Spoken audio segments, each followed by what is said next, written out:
करा दे। सासू तो बोली रील बना दे, इंस्टा पे अपलोड करा दे। सासू ने फिर दिया उत्तर, रही तू औकात में। वो तो रील बनावे बनो बात बात पे, हाय रील बनावे बनो बात बात पे।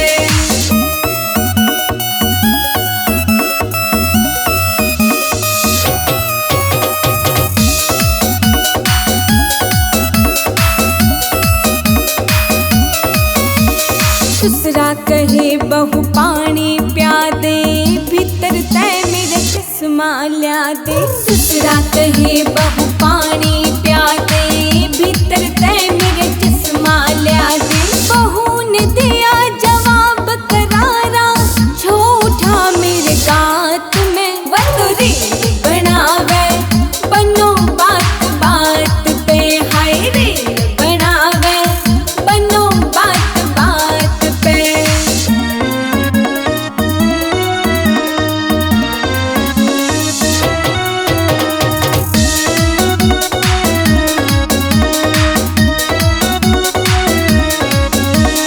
जांगिड़ की सैया बहु आशा, करगी बैरन खूब तमाशा। जांगिड़ की सैया बहु आशा, करगी बैरन